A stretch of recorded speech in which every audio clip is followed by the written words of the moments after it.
Bien, en unos minutos entramos ya, en 10 segundos.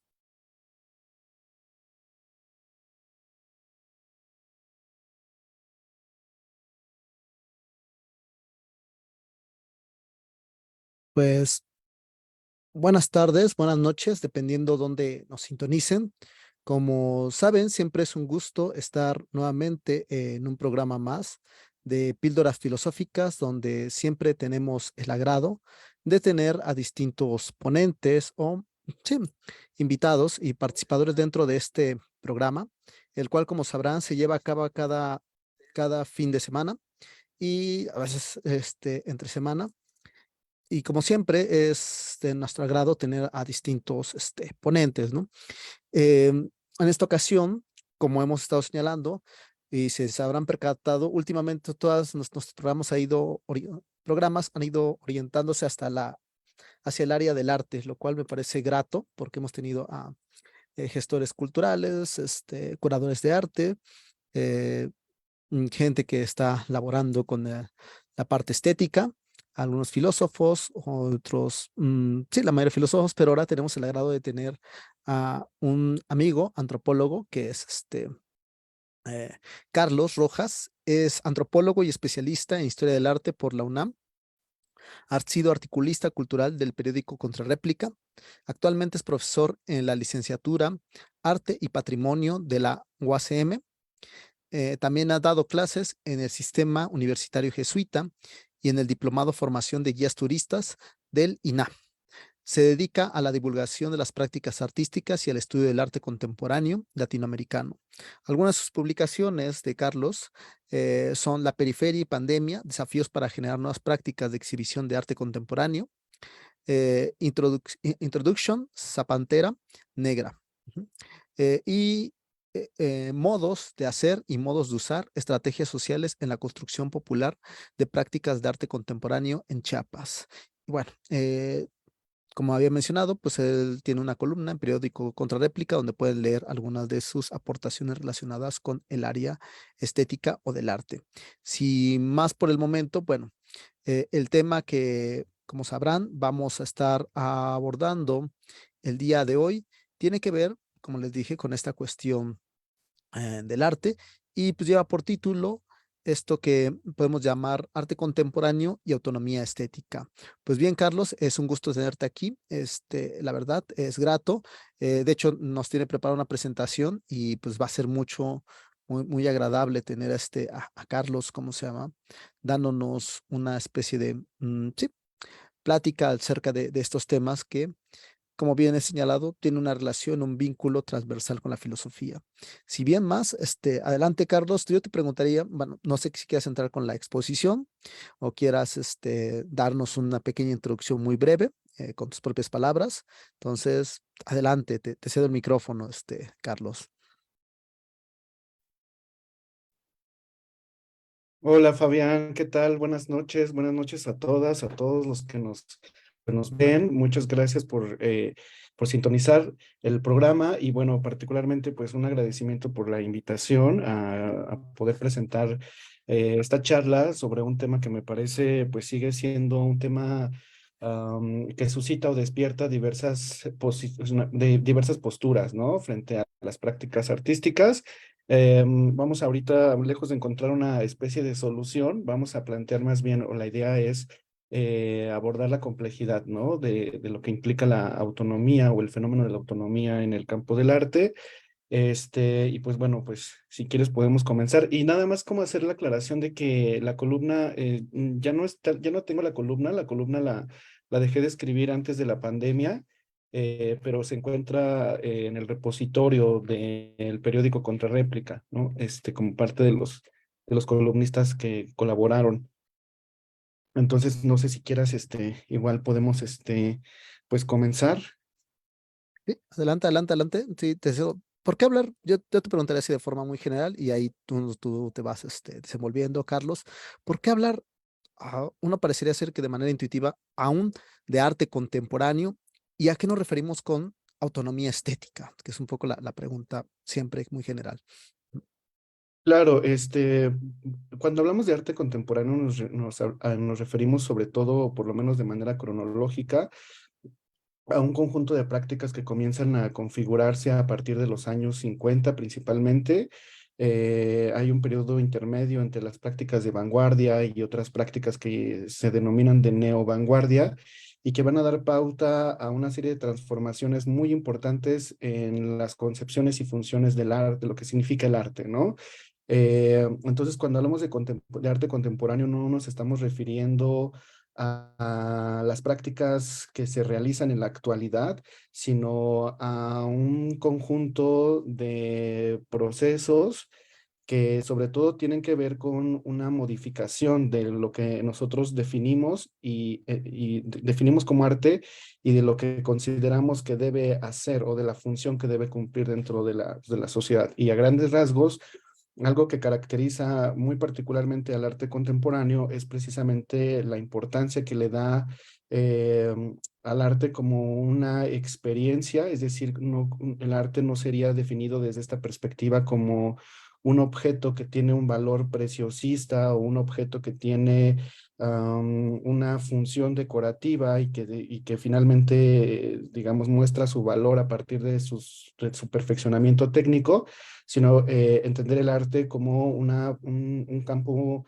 abierto y a generar múltiples experiencias, ¿no? De ahí que el arte pueda ser una experiencia efímera, pueda ser algo que involucra la participación de las personas, algo que no es resultado de una creatividad genial, sino que es algo que puede ser de hecho colaborativo, que puede ser algo que se puede generar de manera colectiva, algo que genera sentido estético a partir de la vivencia artística, de la forma en la que nos ayuda a percibir o llegar a cuestionamientos acerca del sentido de la realidad, más que lenguajes establecidos, donde su valor sería como por su calidad técnica y en general por su capacidad de imitar la naturaleza, ¿no? O imitar los referentes, pues observables, digamos, ¿no?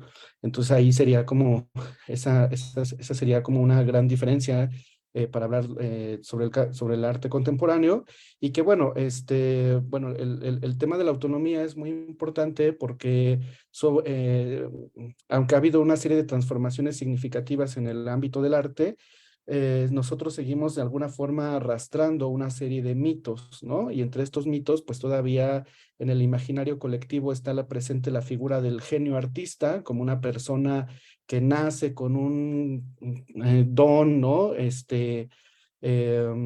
Intrínseco, que tiene un don intrínseco, un talento, ¿no? Una capacidad excepcional, digamos, para producir belleza. Pensamos también que el arte no tiene que ver con la vida cotidiana y eso tiene muchas repercusiones porque a partir de ello podemos o hemos generado jerarquías entre lo que podemos considerar el arte culto, el arte, el gran arte o las bellas artes y las artes populares, ¿no? Lo que distingue a una de otras sería que mientras que las artes populares tienen fines utilitarios, desempeñan funciones o usos prácticos dentro de nuestra vida cotidiana, el gran arte no. El gran arte sería básicamente la manifestación intelectual de una genialidad, ¿no? Y eso, bueno, pues ha creado una serie de jerarquías entre esas dos esferas de la producción cultural y todavía siguen siendo pautas que siguen reproduciendo las instituciones, siguen siendo modelos de pensamiento que todavía tienen vigencia incluso en las escuelas, digamos, en los currículums, ¿no? Sobre estética. Y bueno, eso tiene una repercusión también social y política, porque finalmente las producciones populares pues son excluidas, tienden a ser estigmatizadas, tienden a ser subvaloradas y obviamente también las poblaciones que las producen o las poblaciones que se identifican con una vivencia estética, ¿no? Íntimamente ligada a su vida, al transcurso de su vida cotidiana, ¿no? Entonces ahí esa sería como una parte de la importancia. Eh, También pensar la autonomía es algo también importante en el sentido de, por ejemplo, seguir pensando cuáles deben ser las motivaciones que nos orillan a crear arte, ¿no? A lo largo de la presentación vamos a ir viendo distintos movimientos y distintos posicionamientos, pero rápidamente como para adelantar, por ejemplo, el arte contemporáneo en el mundo anglosajón, ¿no? Le dio una gran importancia a los intereses que vamos a llamar autorreferenciales, y estos intereses autorreferenciales significan que el objetivo de hacer pintura sería llegar a una máxima pureza, ¿no? De las propiedades plásticas del lenguaje pictórico como tal, ¿no? O sea, la función del pintor tendría que ver con una preocupación de poder llegar a una comprensión de máxima pureza, de máximo discernimiento de las cualidades que son propias, ¿no? Del campo visual, ¿no? Y entonces eso se consideraría que sería como la función, ¿no? De la pintura. En el arte conceptual, por ejemplo, la idea sería que el arte tiene como principal objetivo generar una reflexión sobre las propias posibilidades del arte, ¿no? O sea, entonces el mundo anglosajón piensa que el arte finalmente no tiene que ver, no tiene una conexión o no debería tener una conexión con los problemas extra artísticos, no debería preocuparse por la política, por lo social, no debería preocuparse por digamos, esas problemáticas, ¿no? Y que su objetivo sería una reflexión del arte por el arte, ¿no?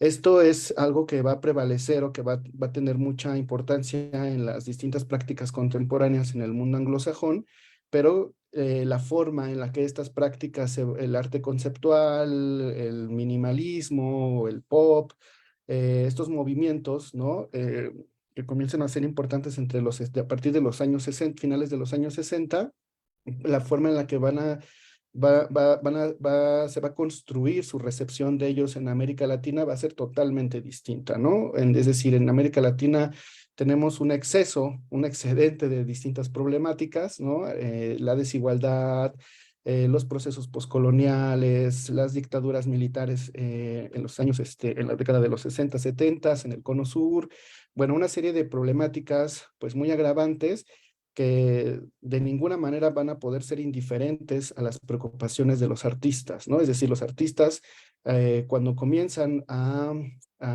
procesar o a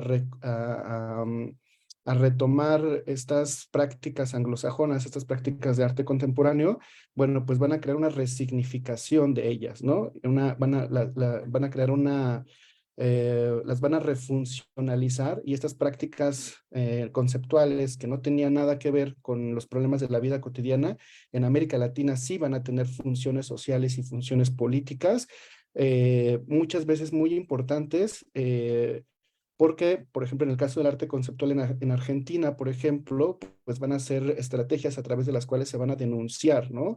Las violaciones a distintos grupos de la sociedad, se van a denunciar las desapariciones, se va a elaborar una crítica acerca de los abusos de los regímenes dictatoriales, por ejemplo, a partir del arte conceptual, ¿no? Por ejemplo. El arte contemporáneo en ese sentido en América Latina está íntimamente ligado a una serie de fenómenos pues sociales, políticos, ¿no? Incluso ya en la actualidad, pues obviamente vinculado a prácticas como el feminismo, los procesos de descolonización. Entonces, esa sería una de las, también de las causas, ¿no? ¿Por qué pensar y por qué seguir hablando de autonomía? Y por qué la autonomía es un concepto muy problemático, sobre todo para el arte latinoamericano. Ok, creo que esta introducción que nos das yo creo que muy asertiva, Carlos, porque en efecto, muchas veces se ha pensado como el arte en términos, vamos a decirlo, aislados de otras implicaciones semánticas que tienen que ver con el carácter social, político, y que en la actualidad puede ser como muy divergente, ¿no? Y algo que me agrada o que has dado mucho matiz es ese enfoque que está basado en América Latina, que muchas veces es excluido desde los discursos, vamos a decirlo, eurocéntricos, desde ciertas tradiciones. Tú bien hiciste referencia a la noción colonial y que también no nos ha llegado a atribuir como postcolonial, pero que sigue estando presente, eh, también vinculado con grupos sociales, con grupos, vamos a decir, también disidentes, con aquellos que han sido oprimidos y hace visible aquello que ha sido invisibilizado, sobre todo porque se ha pensado que el arte conceptual abstracto que deja fuera toda esa, ¿cómo se llama?, implicación, ¿no? Creo que artistas tenemos un gran referente, eh, y esta forma de teorizar el arte, pues viene no solamente desde la antropología, la sociología, desde la propia filosofía estética, y esa es otra de las razones por las cuales es importante poner el ojo a qué estamos llamando arte contemporáneo y asimismo, también ver cuáles son estas implicaciones, vamos a decirlo, no solamente como un aparato abstracto conceptual, sino como una, vamos a decirlo, implicación social o como tú lo dijiste de manera, yo creo que perfecta, con la vida cotidiana, no excluirla fuera de ella, que siempre está presente. O sea, creo que ese es el grave error, ¿no? Cuando queremos alienarla fuera de hecho, hace como, si no me equivoco, hace como un mes estaba hablando precisamente con una chica que es española, ella es gestora de arte, y te voy a hacer como la misma pregunta que estoy casi seguro que va a estar en la misma tónica, y tiene que ver con las críticas que luego vienen como de aquellos puristas del arte, ¿no? O aquellos que dicen que ciertas formas de hacer arte no deberían ser concebidas, ¿no? Aquí en México tenemos el referéndum más claro de Abelina Lesper, ¿no? Creo que es esta mujer que de repente ha tenido como ciertas controversias con las cuales muchos no coinciden. Digo, yo creo que, creo que estás en la misma tónica, pero no sé. Pero, ¿por qué atender estas formas del arte? De hecho, eh, Walter Benjamin en uno de sus textos hace referencia a que esta reproducción del arte va a tener otro giro totalmente distinto al que vamos a estar haciendo noción en la actualidad. Y en ese sentido se vuelve una noción de carácter teológica política por la forma en cómo se nos presenta, ¿no? Que se revela ante la sociedad.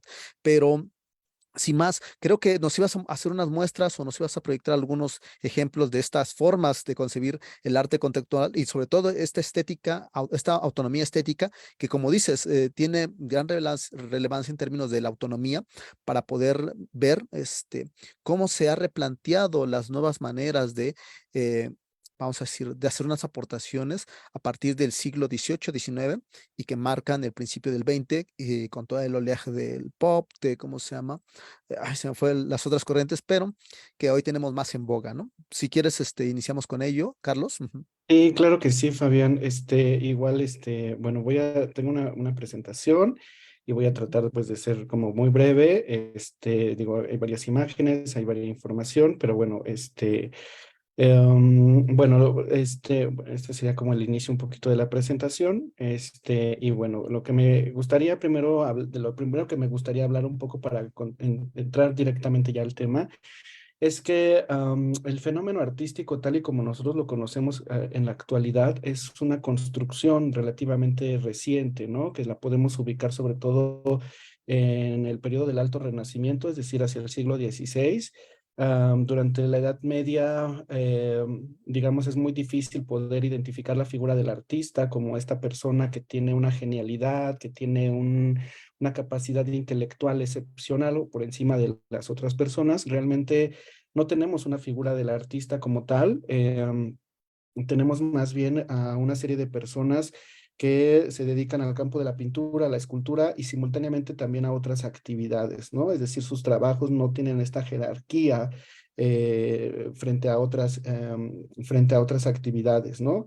Pero también por otro lado, es muy importante decir, y quizás eso es lo más importante, que las imágenes, los objetos escultóricos, la música, en general, muchas de las expresiones que hoy consideramos parte de las bellas artes tenían funciones dentro de la vida cotidiana, ¿no? Eso es algo que, por ejemplo, lo ha podido identificar con mucha claridad Hans Belting. Hans Belting nos hace precisamente, hace toda una documentación, por así decirlo, de la función o de la vida social de las imágenes previamente al Renacimiento, ¿no? Es decir, en general las imágenes que consideramos hoy artísticas, sobre todo tenían funciones rituales, funciones mágico-religiosas, eran funciones asociadas a cultos. Am, Sin embargo, sí comenzamos a ver ya a finales de, digamos, entre el siglo entre el siglo XI-XII, sí, que es la época del gótico, del periodo gótico, una transformación en la función de los artefactos, digamos, de los artefactos de culto, ¿no? Vemos que mientras comienza a configurarse esta sociedad mercantil, esta nueva sociedad mercantil que sería como el antecedente de la sociedad burguesa, y esto pues ligado también a los procesos de las cruzadas, a la apertura de nuevas rutas, pues porque podríamos decirlas ya internacionales, ¿no? De comercio y de intercambio de bienes.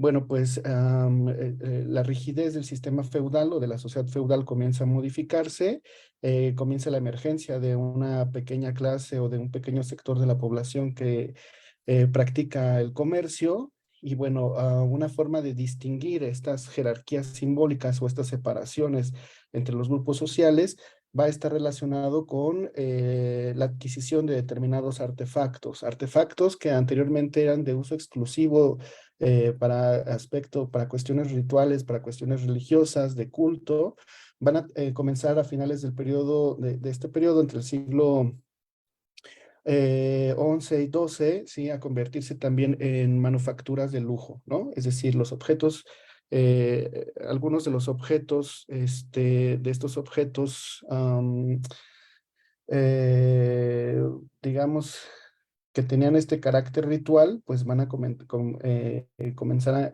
a utilizarse como artefactos de distinción, ¿no? Para pensar un poquito en la noción de Bourdieu. Entonces, a través de estos artefactos de lujo, ¿no? También se comienza a manifestar o se comienza a expresar, ¿no? La diferencia un poco de las clases. Y bueno, también al haber un poco de digamos, de mayor poder adquisitivo por parte de estos grupos, las manufacturas también que se solicitan cada vez implican nuevas exigencias en el refinamiento técnico, ¿no? Con el que son elaboradas. Muchas de estas manufacturas van a tener ya esta doble función, que por un lado seguir siendo parte de usos rituales, usos de culto religioso, pero también ya van a tener funciones decorativas, ¿no? Entonces, eso es algo que yo sí quisiera resaltar muchísimo, que realmente esta eliminación de la función, de las funciones sociales, de las funciones simbólicas de las obras de arte, es algo específicamente que se empieza a configurar o que va de la mano con el surgimiento de la sociedad humanista, ¿no? ¿Por qué? Porque justamente dentro del humanismo, pues se comienzan a desarrollar los procesos de secularización. Ajá.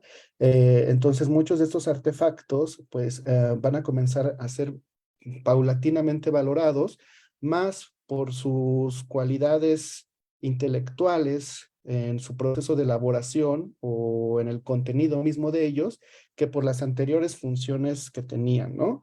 Entonces, vamos a observar que ya prácticamente durante el periodo del Renacimiento, tal como lo señala pues Vasari claramente, las obras de arte siguen abordando muchas veces temáticas religiosas, sin embargo, ya no van a ser obras o ya no van a ser imágenes que van a actuar dentro de contextos religiosos, van a ser imágenes que van a comenzar a ser valoradas y a ser percibidas, ya no por ser medios de comunicación o de contacto con lo divino, sino sobre todo por la habilidad intelectual, ¿no? La capacidad de poder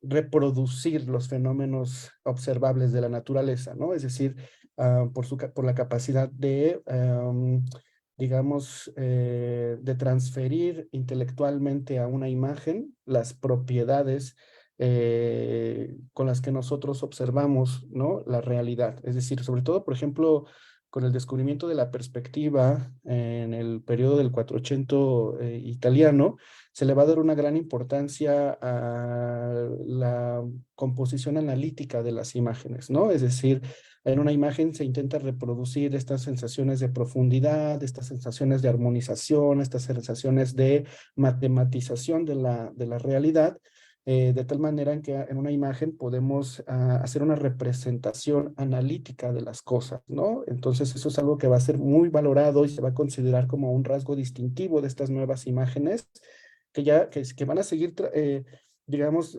trabajando o van a seguir manejando contenidos de carácter religioso, pero ya no su función va a ser esta, ¿no? De la vinculación con lo divino, sino también como una demostración de la capacidad o de la habilidad intelectual del artista para poder reproducir en una imagen una representación analítica de la realidad, ¿no?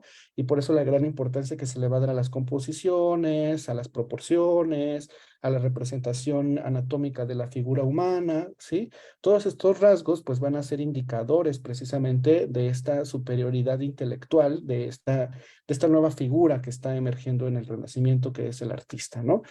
Eh, Ahora, esto obviamente se va configurando, justo como lo mencionaba, en este contexto de donde comienzan a tener una gran fuerza los procesos de la modernidad misma de la sociedad occidental, ¿no? Es decir, la presencia cada vez más, más fuerte del pensamiento racional, que sería como la fuente del humanismo, ¿no? Y pues obviamente eso va a tener también una gran repercusión en el ámbito del arte. Y eso es, bueno, eso va a ser esa es una de las principales características del sistema artístico occidental con respecto a las prácticas estéticas de muchas otras sociedades, ¿no? En muchas otras sociedades, pensando desde los árabes, pensando en las sociedades orientales, incluso también en las sociedades mesoamericanas, toda la producción artística, todos los objetos estéticos, las esculturas, la arquitectura, las imágenes, van a tener funciones, ¿no? No están, o sea, las personas en Mesoamérica no generaban una escultura y la colocaban en un espacio para que fuera contemplada solamente y pudieran obtener un placer a partir de solo ver la escultura, ¿no? Obviamente estas eran objetos que tenían una serie de funciones rituales, políticas, propagandísticas, simbólicas, ¿no? Entonces, ese va a ser algo, un rasgo pues muy importante para distinguir, ¿no? La producción estética de los pueblos no occidentales con respecto a los procesos que surgen dentro de la modernidad europea. Este, bueno, entonces, yo quería hablar un poquito de este libro de Larry Scheiner, que es el de Historia Social del Arte, porque es un libro que es muy importante porque crea una especie de contranarrativa a la historia del arte, ¿no? De repente la historia del arte ha sido una de las disciplinas que menos se ha prestado como a dialogar o menos se ha prestado para poder ser, digamos, analizada desde otras disciplinas. Y en este caso, la historia social del arte, pues, nos de datos que muchas veces cuesta trabajo aceptar, digamos, dentro de la historia del arte, ¿no? Y uno de esos datos es precisamente lo que Larry Scheiner nos dice acerca de esta especie también de exageración que se ha hecho por parte de la historia del arte acerca de la presencia ya claramente delimitada de artistas en artistas o genios artistas dentro del Renacimiento, porque lo que vamos a ver es que realmente todavía no existe esta separación de manera tan profunda, ¿no? Lo que vemos más bien, como dice Larry Scheiner, es una serie de pintores, una serie de personas que se dedican a las actividades creativas, que trabajan en general, digamos, en colectividad, en gremios, o sea, no está todavía presente la gran figura del genio individual, del genio excepcional, sino que vemos todavía la presencia de gremios, de obras de arte que son de autoría colectiva, pero lo que sí vamos a ver es cada vez más, digamos, el ascenso de una serie de pintores que son requeridos por las cortes, ¿no? Y estos pintores comienzan a obtener paulatinamente un prestigio, comienzan, digamos, también a ser valorados con una mayor jerarquía por sus habilidades, ¿no? Por sus capacidades intelectuales, digamos, aplicadas a la creación de imágenes o de objetos escultóricos, ¿no? Sin embargo, todavía no existe una separación tan decisiva entre la práctica del artista intelectual o como lo dijera Giorgio Vasari, del artista moderno con respecto a los antiguos, ¿no? que básicamente pues la diferencia radicaría en que los antiguos pues siguen desempeñando actividades ligadas a las artesanías, porque había dicho que en la Edad Media pues una persona podía generar esculturas, podía generar imágenes y también era comerciante y también se dedicaba a la agricultura, a la talabartería, ¿no?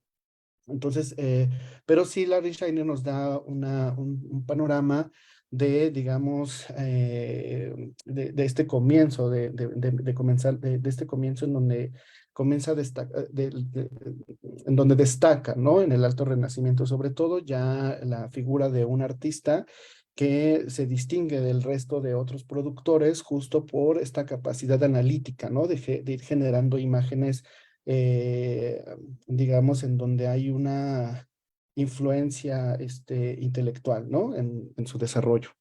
Y bueno, este es un poquito de la, de uno de los textos, pues, digamos, podríamos llamarlo fundacionales, ¿no? De la historia del arte, que es el texto sobre las vidas de Giorgio Vasari.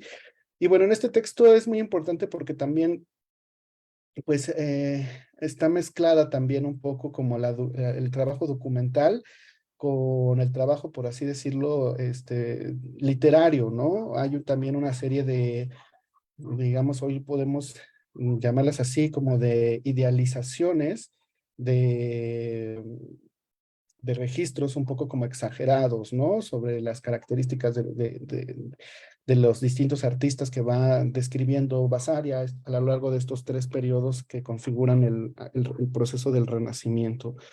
Sin embargo, va a ser muy importante esta obra porque precisamente Giorgio Vasari lo que plantea es una especie de evolución, ¿no? Es decir, una evolución o un despertar justo relacionado con este despertar de la razón, con este despertar que se emancipa, ¿no? De la oscuridad religiosa y que bueno, eso se ve reflejado en un paulatino proceso de perfeccionamiento en el arte, en la creación de imágenes, que se logra alcanzar sobre todo en el siglo XVI con estos grandes maestros, ¿no? Que conocemos como Rafael, Miguel Ángel, por supuesto Da Vinci, etcétera, ¿no? John de Castelfranco, que serían, digamos, estos grandes pintores que para Vasari no solamente son excepcionales, por su calidad técnica, por la forma en la que logran generar esta armonización analítica, ¿no? En la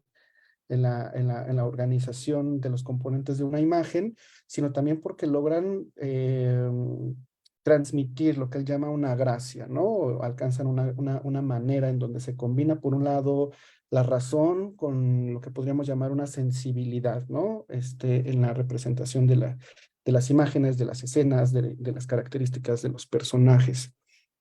Ahora, este proceso digamos, en donde ya comienza a tener la importancia, una importancia intelectual en las imágenes y por lo tanto ya van a ser, las obras de arte aparecen ya claramente, ¿no? Es decir, imágenes que son valoradas sobre todo por reconocer en ellas el trabajo académico, el trabajo intelectual, el trabajo de la razón, con respecto a con respecto a otras imágenes que siguen siendo parte, digamos, de los cultos, que siguen siendo parte de la vida religiosa de las personas. Eso ya lo podemos ver en el Renacimiento, ¿no? Sin embargo, esto es algo que va a tener que enfrentarse pues a una reacción pues, de la iglesia, y que es obviamente la reacción que va a venir con el barroco, y que va a ser el intento, ¿no? El intento por parte del mundo religioso para devolverle a las imágenes este sentido, ¿no? Ritual, este sentido de vinculación con lo divino, que va a ser algo que va a ocurrir a finales del siglo XVI, sobre todo el siglo XVII, pero ya es inevitable, ¿no? Digamos, la fuerza que va a tener el proceso, el desarrollo del humanismo, ¿no? En la transformación de la sociedad, ¿no? Entonces, sobre todo, pues ya durante el siglo XVIII, ya propiamente durante la época de la Ilustración, pues vamos a tener ya por primera vez y de manera totalmente ya definida el esquema de las bellas artes. Es decir, ya vamos a tener claramente Incluso Larry Scheiner nos da específicamente una fecha, ¿no? Que es 1750, cuando ya por primera vez este concepto de bellas artes, es decir, un grupo de prácticas que se distinguen, entre otras cosas, porque son prácticas que sobre todo tienen como objetivo la generación o su objetivo sería el producir un placer, ¿no? Surgen de la imaginación, surgen de una capacidad técnica, de una capacidad intelectual, pero sobre todo tienen este componente de la imaginación y su función de estas prácticas no es otra más que producir un placer, ¿no? Generar un placer que va a ser algo totalmente distinto a los otros objetos, ¿no? Que hay que aparecen o que conforman nuestra vida, ¿no? Entonces, para Larry Scheiner, justo durante el siglo XVIII, en donde el placer se comienza a valorar como justo un producto del intelecto, ¿no? Y es algo que va a oponerse a- al valor útil de algo, ¿no? Un objeto puede entonces distinguirse por el valor utilitario que genera o por el valor de placer desinteresado, ¿no? Para retomar un poquito las ideas kantianas.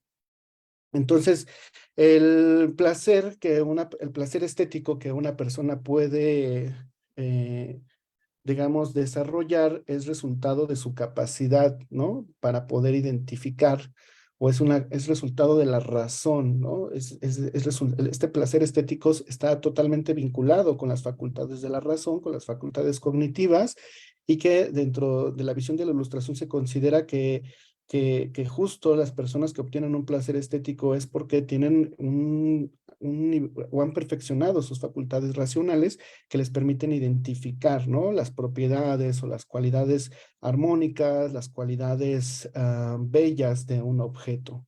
Ujú.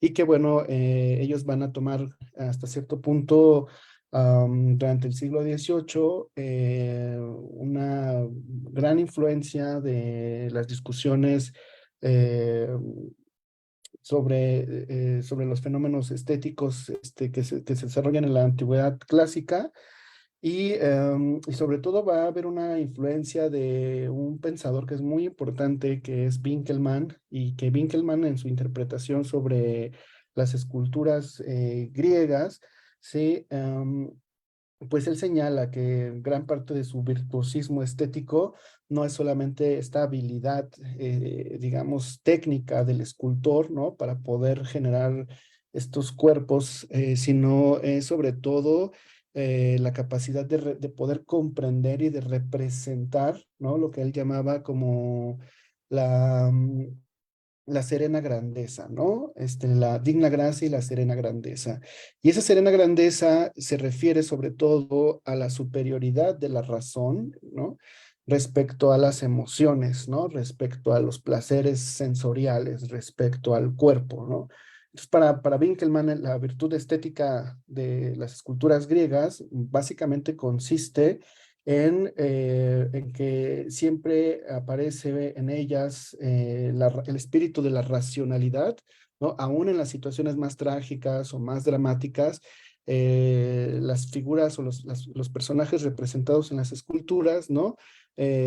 Mantienen una conducta o una personalidad ecuánime, ¿no? Hay un dominio siempre como de las pasiones, hay un dominio de los sentidos, ¿no? Porque lo que siempre está prevaleciendo en la conducta es la razón, ¿no? Este, bueno, esto va a ser también muy importante porque, bueno, pues decíamos que también para Winkelmann, si bien la naturaleza es nuestro principal referente de la belleza, la naturaleza es imperfecta, ¿no? Y es el arte quien la puede perfeccionar, ¿no? Esto significa que el artista, a través de su observación y su análisis intelectual de la realidad, puede identificar, ¿no? Los diferentes rasgos bellos que están presentes en la naturaleza, pero que aparecen dispersos, ¿no? O sea, podríamos decir que la representación de un cuerpo humano perfecto sería más bien la suma ¿no? De el mejor ojo, el mejor cabello, el mejor pectoral, las mejores piernas, ¿no? Que en la naturaleza no aparecen sintetizadas en un solo modelo, sino que aparecen pues dispersas. Y es el artista, a través de la razón, quien logra llegar a estos, digamos, modelos de idealidad, ¿no? Ahora, el objetivo de las imágenes o de las obras de arte, pues sería precisamente generar esta sensación de placer, ¿no? Este placer intelectual, esta captación de la belleza de una forma desinteresada. Ahorita vamos a explicar cómo lo plantea Kant, sobre esto, ¿no? Y bueno, lo que ya vamos a observar en el siglo XVIII es que ya la clasificación de bellas artes aparece, y con excepción del teatro y de la ópera, todas las instituciones que forman parte del sistema artístico, del campo artístico en la actualidad, son resultado de este periodo, ¿no? Es decir, los museos, los galeristas, las colecciones, la crítica de arte, es decir, todos los agentes especializados que se dedican al estudio de las obras de arte, ¿no? Y sus espacios de exhibición, la forma en la que van a tener, la forma en la que se les va a usar a las obras de arte, ¿no? Ya no como objetos a través de los cuales pues nos comunicamos con lo divino, etcétera, ¿no? O como en el caso del arte romano, que sirven como una cuestión de propaganda del Estado. Ya durante el siglo XVIII, pues van a ser sobre todo valorados por criterios estéticos, ¿no? Es decir, por su capacidad de transmitir belleza, y no van a tener otra función más que esa. Por eso, en este momento aparece que la función del arte es la contemplación, ¿no? Las obras, las imágenes no tienen otra función en la vida más que permitirnos conocer qué es lo bello, ¿no? Entonces, vamos a ver que ya sobre todo en el siglo XVIII, pues las imágenes o las obras de arte van a aparecer ya separadas, escindidas de cualquier función utilitario, ¿no? Se les va a eliminar su función, sus antiguas funciones sociales, y bueno, pues van a existir ya espacios especializados, agentes especializados, ¿no? Y usos también prescritos, ¿no? Porque eso también es algo que también muy interesante que nos va describiendo Larry Scheiner. Por ejemplo, la ópera, que era una práctica pues que tenía antecedentes medievales muy relacionados con lo carnavalesco, ¿no? Con justamente la manifestación de, de las emociones, de los sentidos, porque la gente iba a estos espacios y gritaba, comía, decía groserías, ¿no? Entonces era parte, digamos, de este universo de la ópera, ¿no? De su misma lógica. Y durante el siglo XVIII, pues justo se van creando una serie de prohibiciones o una serie de formas disciplinarias de cómo relacionarse con una obra de arte, ¿no? Y entonces justo se crean estos espacios, y las óperas pasan de desarrollarse en los ámbitos públicos a espacios especializados, ¿no? En donde se prohíbe que las personas coman, en donde se prohíbe que las personas hablen, en donde incluso también, por ejemplo, en el caso de la música, en el caso de la música de cámara, por ejemplo, se prohíbe la interpretación corporal de la música, ¿no? Entonces la persona debe estar, el artista, el músico debe estar mucho más concentrado en la perfección de la ejecución técnica de la música que en la expresividad o en el acto de interpretación de la realidad, ¿no? Entonces lo que vemos ya durante el siglo XVIII es cómo las prácticas estéticas, las prácticas creativas son sistemáticamente disciplinadas, ¿no? No solamente en cuanto a su función social, sino también en cuanto a cómo las personas deben desarrollar, deben vincularse, ¿no? O deben interactuar con ellas, ¿no? Es decir, se someten a un proceso de racionalización, ¿no? Y bueno, también esto se va a ver reflejado en esta clara diferencia entre las ya obras de excelencia, que serían las obras de las bellas artes, y bueno, las otras producciones que hasta el día de hoy pues forman parte del campo del arte popular. Incluso también la forma de exhibir estas obras nuevas, estas obras que pertenecen ya al campo de las bellas artes, pues van a tener igual espacios específicos, ¿no? Entonces, por ejemplo, se va a evitar que las imágenes, que las esculturas se mezclen o que se vendan con los muebles, con las joyas o con otros bienes domésticos, y se van a crear, pues, espacios, modalidades específicas para contemplarlas y también para adquirirlas, ¿no? Es decir, se van a crear estos famosos salones franceses que son muy importantes, ¿no? Donde se van a, bueno, pues practicar las subastas, las exposiciones, y por supuesto van a surgir estas instituciones que son tan importantes en nuestro mundo actual, que son los museos, ¿no? Los museos de arte.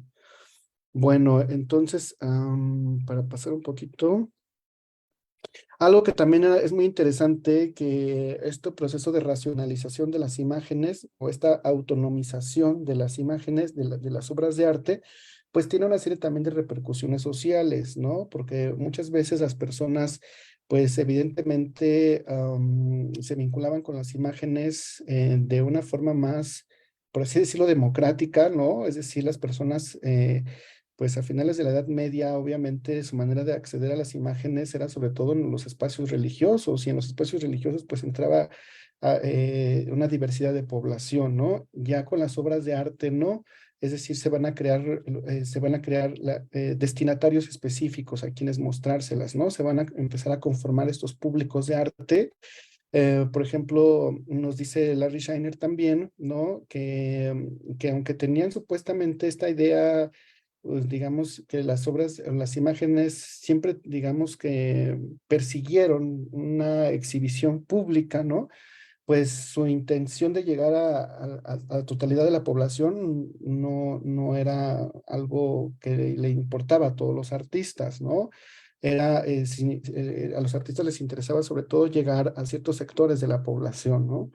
Entonces, por ejemplo, en Inglaterra, para poder acceder a los salones de arte o a los salones en donde se exhibían las imágenes, pues se creaban tarifas, y esto pues excluía a los sectores que no podían pagarlas, entre ellos a los sirvientes, a los soldados, a los estibadores, a las mujeres con niños, e incluso también pues a las personas curiosas que muchas veces pues asistían, digamos, a estos eventos de carácter público, un poco pensando en lo que decíamos de la ópera, ¿no? De que eran espacios en donde pues tenían como esta doble función, ¿no? De, por un lado, presentar la obra, pero por otro lado también generar una especie como de convivencia, una especie tenían como un trasfondo también pues carnavalesco, público, ¿no?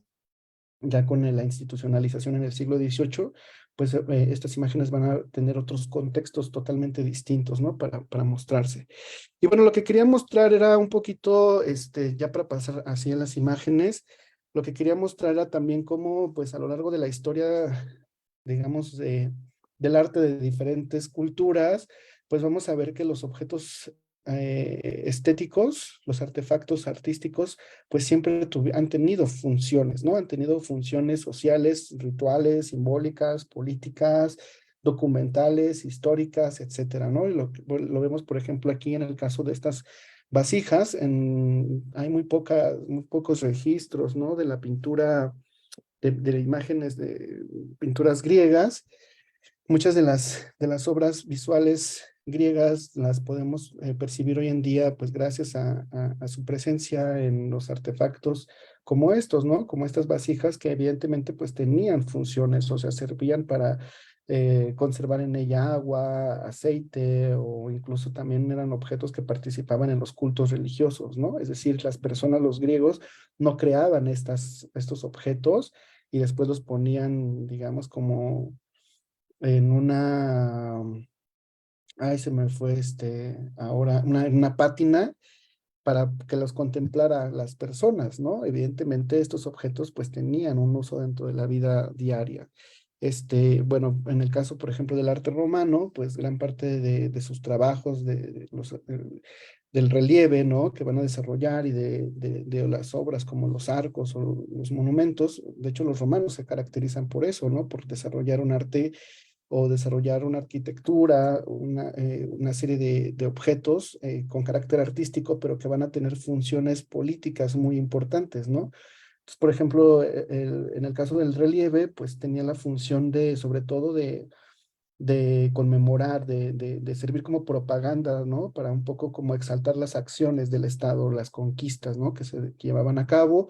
La arquitectura tenía también funciones ligadas con necesidades sociales, ¿no? Como los acueductos, los grandes eh, espacios públicos como los circos romanos, que necesitaban, no eran espacios solamente que perseguían un fin decorativo, sino también tenían una finalidad social, ¿no? Es decir, tenían un uso, ¿no? Y bueno, en el arte romano es muy característico que las esculturas, ¿no? Y las imágenes, pues van a servir sobre todo como una forma de representar o de exaltar a los gobernantes y de exaltar como sus cualidades con esta idea de, digamos, promover, ¿no? Su respeto, de promover su jerarquía, de infundir este sentimiento de admiración de la población hacia estos personajes, ¿no? Bueno, por ejemplo, en otras culturas, o incluso podríamos pensar en el budismo, por ejemplo, en el arte paleocristiano, las imágenes van a tener funciones, por ejemplo, en el arte paleocristiano pedagógicas, ¿no? Porque a través de las imágenes, a pesar de que es una religiosidad que prohíbe el uso de las imágenes, ¿no? Pues las imágenes van a cumplir una función sobre todo pedagógica, porque a través de ellas, pues se intenta difundir, ¿no? Difundir los evangelios, se intenta mantener a partir de la tradición oral, pues se intenta mantener cierta fidelidad, ¿no? De la narración de los evangelios, de la vida del Cristo. También sirven como formas de identificación de una comunidad, de pertenencia a una comunidad. Y por ejemplo, en el caso del budismo, pues vemos, bueno, que es algo muy complejo, pero pues vemos sobre todo que comparte este significado, ¿no? Con otras culturas de que a través de los objetos o de las esculturas, de las imágenes, de los objetos incluso perecederos, pues hay una manifestación de la divinidad, ¿no? Es decir, la divinidad se materializa, podemos acceder a ella, podemos percibir sus cualidades, podemos, digamos, establecer un contacto y un vínculo con la divinidad, pues a través de su representación objetual, ¿no? Entonces, la representación de lo divino, pues se materializa precisamente en estos artefactos, ¿no? Entonces, igual los artefactos no se generan o no se crean para contemplarlos, sino para justamente como una forma de acceder a lo divino, de estar en contacto con lo divino a través de su representación material, ¿no? Y bueno, en términos, por ejemplo, de imágenes, podríamos aquí pensar, por ejemplo, en el arte egipcio, en las imágenes egipcias, que son muy frecuentes, sobre todo en los espacios funerarios, ¿no? Y que, bueno, muchos de estas imágenes, pues también incluso no estaban diseñadas para ser vistas, ¿no? Eran imágenes que, pues, se realizaban al interior de las tumbas y tenían como propósito, sobre todo, pues, hacer una descripción de las formas de vida de la persona de la persona cuando estaba antes de fallecer, ¿no? Y esto pues tenía como principal propósito retener la identidad de la persona, retener quién era esa persona en el mundo real, para que de esa forma pudiera de alguna forma postergar su existencia en el más allá, ¿no? Al tener un registro de quién era ella. Y bueno, podríamos hablar más cosas de las imágenes de los egipcios, pero también las imágenes pues tenían funciones mágico-religiosas, ¿no? Se creía que la persona, en las imágenes o a través de las imágenes, la persona se duplicaba, ¿no? Entonces lo que le ocurría a la imagen le podía ocurrir a la persona. Ujú.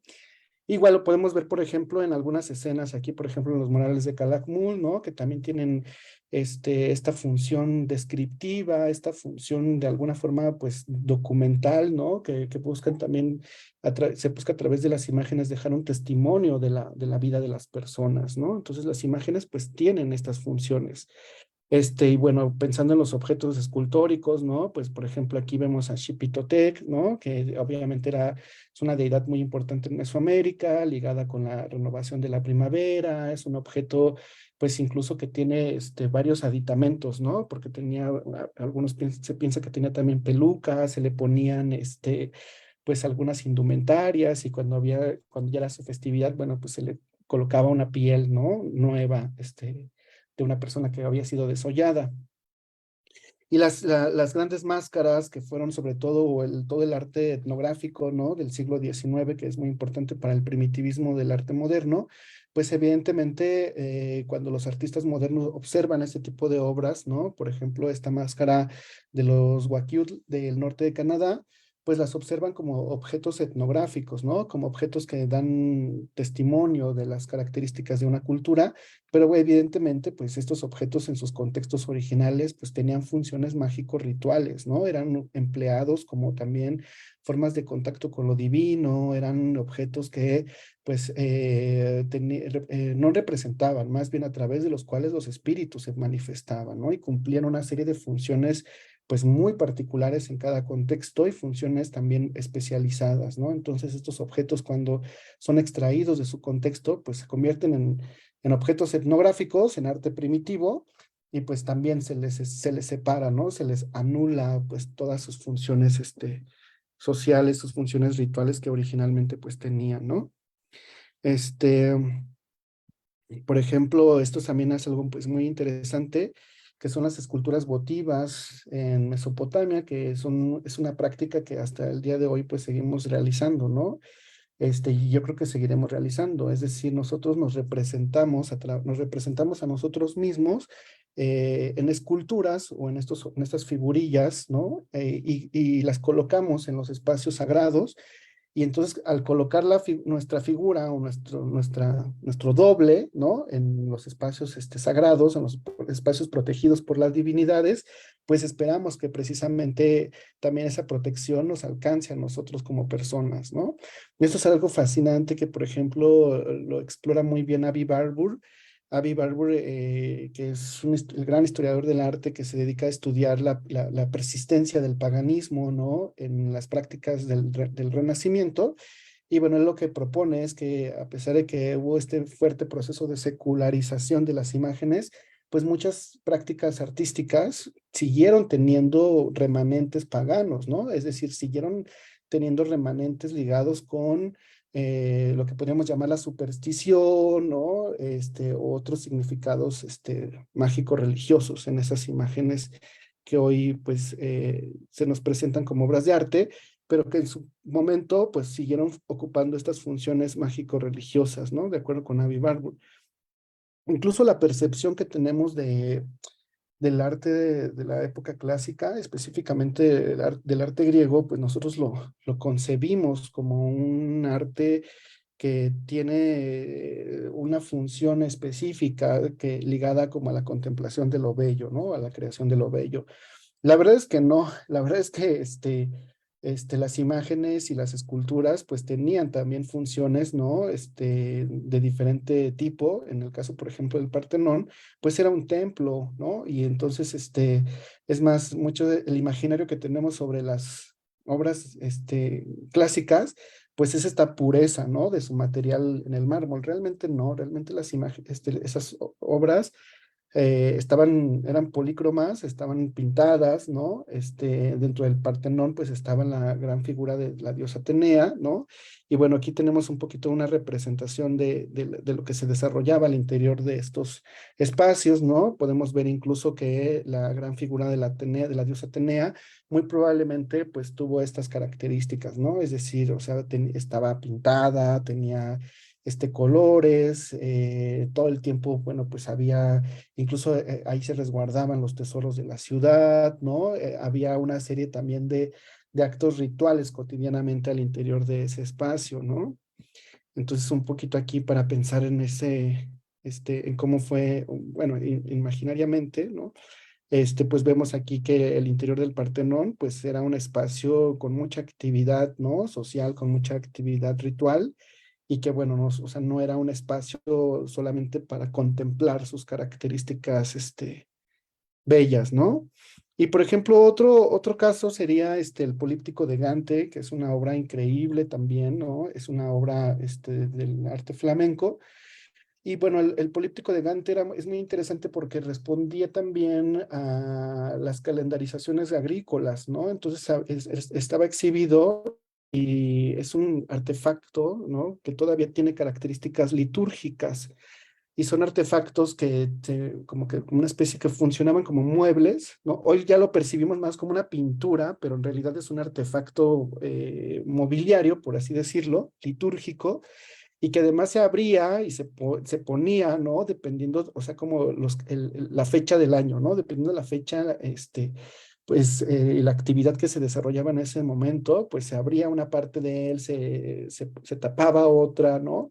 Entonces es muy interesante porque obviamente seguía teniendo estas funciones, pues también simbólicas, ¿no? Estas funciones ligadas con el pensamiento o las prácticas agrícolas, ¿no?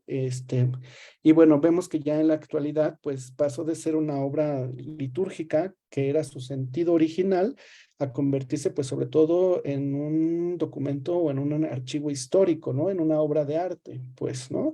Era una obra de arte a través de la cual pues la gente pues se relaciona sobre todo para contemplarla, ¿no? Ya perdió su función original, que era esta interacción, ¿no? Con las festividades, con el calendario agrícola. Entonces, por ejemplo, pues sí, como resultado de lo que habíamos dicho de todo el proceso de secularización en el siglo XVI, y el interés que el humanismo le da al redescubrimiento, por así decirlo, de las obras clásicas, pues vamos a ver que comienzan a configurarse esta idea del marchante, ¿no? Esta idea de la persona que se dedica a vender las antigüedades, que se dedica a vender eh, los objetos antiguos, entendidos antiguos como las obras del periodo griego y romano, y que además se mezclan con una serie de curiosidades, ¿no? Por ejemplo, aquí en esta pintura de Franz Franken podemos ver cómo las obras y las imágenes, ¿no? Sobre todo imágenes, pues, de paisajes, se van mezclando también con con algunas esculturas, con algunos objetos antiguos, pero también aquí vemos una serie de objetos que, por así decirlo, pues, que pertenecen sobre todo a las exploraciones, ¿no? A las exploraciones, de la biología o objetos que podrían decir que podemos considerar raros o extraños, ¿no? Que esto era un poco como el escenario de lo que encontrábamos en los anticuarios, que es de hecho donde surge el concepto de arte popular, ¿no? Y en esos anticuarios pues habían una serie de objetos que hoy llamaríamos como exóticos, ¿no? Y en esos espacios pues también estaban presentes las imágenes, ¿no? Las obras de arte coexistían con estos lugares, pero bueno, paulatinamente se van creando espacios cada vez más especializados, ¿no? Para separar, para distinguir, ¿no? La superioridad, digamos, de las obras de arte, de las bellas artes con respecto a estos otros artefactos de la vida cotidiana. Y esto queda muy bien representado en esta imagen, ¿no? De Cornelis, en donde, por ejemplo, podemos ver el gran salón, donde ya prácticamente hay un predominio de imágenes, de obras, que son obras además de gran formato, que están en espacios que ya están, ya los espacios están bastante acondicionados, ¿no? Para poder exhibirlas. Y bueno, todavía vemos estos objetos o los objetos de los anticuarios, ¿no? En esta mesa, pero sí vemos aquí claramente una frontera entre el mundo natural, ¿no? O entre lo que podría considerarse el mundo del caos, el mundo de la incertidumbre, el salvajismo, ¿no? Representado sobre todo por el mundo de lo natural, ¿no? Con respecto al mundo civilizado, que es el mundo de la cultura, el mundo de la razón, y que sobre todo está representado por el arte, ¿no? Entonces ahí vemos en esta pintura claramente esta separación del arte como un indicador precisamente de lo civilizatorio, de la razón, de la intelectualidad, y aislado o de alguna forma ya desvinculado de lo que ocurre en el exterior, ¿no? Que sería este mundo pues caótico, natural, ¿no? Y bueno, aquí vemos igual, ¿no? Un poquito también cómo durante el siglo XVII pues van teniendo mucha presencia, mucha importancia este tipo de pinturas en donde ya comienzan a pues mostrarse, ¿no? El surgimiento de toda una eh, digamos, práctica especializada relacionada con el coleccionismo de imágenes, con la venta de imágenes, pero también con la forma de utilizarlas, ¿no? Que básicamente pues sería esta contemplación, ¿no? Esta contemplación analítica de ellas. Ya son espacios completamente seculares y obviamente son espacios que pues sobre todo van a estar dirigidos a ciertos sectores de la sociedad, ¿no? No sé si quieres que hagamos una pausa igual para comentar algo y ya seguimos, ya, pues ya Sí, falta sí, poco. sí, sí, sí, no te preocupes. De hecho, era lo que te iba a decir. De hecho, iba a leer antes de continuar, Carlos, vamos a leer algunos comentarios que dicen aquí. Miguel Benítez, saludos, siempre ahí conectándose constantemente. Ubaldo Olivares, saludos al maestro Carlos Rojas, un máster en todo lo tocante al arte. Gracias, Ubaldo, por apoyar aquí a nuestro invitado. Eric Mam, excelente programa. Gracias, Eric, por estar también aquí al pendiente de este programa. Antes de seguir continuando con esto, yo creo que algo que haces evidente, Carlos, es este texto de Larry Scheiner, que si bien es cierto, me gusta cómo lo lees o cómo lo pones sobre la mesa en una especie de contranarrativa que va, como lo señalaste, eh, en todo, sí, en una especie de corriente adversa a la historia del arte como la entendemos en un sentido clásico, como un esquema de contemplación, sino que va viendo todos estos elementos configurativos que tienen caracteres. Sí, utilitarios y que aparte resalta algunos, vamos a decirlo, puntos muy primordiales, que es el gusto por lo estético, que pasa de ser una cuestión, vamos a decir, no solamente material de carácter técnico que tiene como finalidad, lo estoy pensando, un diseño similar al que en su momento tendría hoy el diseño industrial, sino precisamente un uso que va a tener el objeto, pero que al mismo tiempo va a tener una connotación religiosa, teológica y de uso cotidiano, y de uso diario, que es algo que estaba señalando en casi gran parte de todas estas figuras y estos análisis históricos sí, y pictográficos que están presentes, pero también escultóricos. Y no solamente eso, sino también arquitectónicos, porque pensar la arquitectura, y aquí es un tema que siempre he querido llevar a cabo, es uno de los temas que quiero me voy adelantando, pero uno de los temas que quiero trabajar en el doctorado, si puedo ingresar, que es el de la cuestión de el diseño, el diseño de los espacios pensados políticamente antes que psicológicamente, ¿no? Yo no excluyo que esté la parte psicológica, pero pienso que muchas veces los objetos, los espacios, las estructuras y todo lo que nos rodea está pensado políticamente. Y dentro de esa circunscripción política también está la parte teológica que viene arraigada desde la tradición. Obviamente ya no en el sentido, vamos a decirlo, eh, ¿cómo decirlo? Canónico de la tradición de algunas religiones, vamos a decirla, abránicas o algunas religiones orientales, sino es una serie de resimbolización de cómo entendemos el objeto estético en términos de religiosos o teológicos. Por eso también, si no me equivoco, Larry Scheiner menciona que como el público y el arte presentan un problema ante el gusto, ¿no? O sea, este gusto se va haciendo más complejo al punto de analizar la dicotomía entre lo que es precisamente lo estético y aquello que se presenta como lo agradable o lo grato. ¿No? Y nos pone a resignificar cuál es el destino del artesano, ¿cómo se llama? El género que tiene esto que tú mencionas en un principio, que es el genio, este artista que empieza a separarse o a dividirse de toda esta forma en cómo se ha concebido el ejercicio técnico industrial del arte y cómo va a tener una connotación totalmente distinta en estos elementos de lo estético que tú lo habías señalado de manera como muy puntual en alguno de tus, ¿cómo se llama? Diapositivas, ¿no? Y sobre todo, cómo es que se va perfeccionando, que es una cuestión que creo que me llamó o que creo que a muchos les llamó la atención sobre esto que mencionas acerca de Bickelman, ¿no? Porque en efecto la naturaleza siempre se ha como establecido dentro de la tradición aristotélica como esta noción de perfección y teleológica que tiene por sí mismo la naturaleza, pero que curiosamente tiene grados de imperfección, contrario a la noción de la divinidad o el, ¿cómo se llama? O el teos que está ahí, o el propio telos al que apunta, ¿no?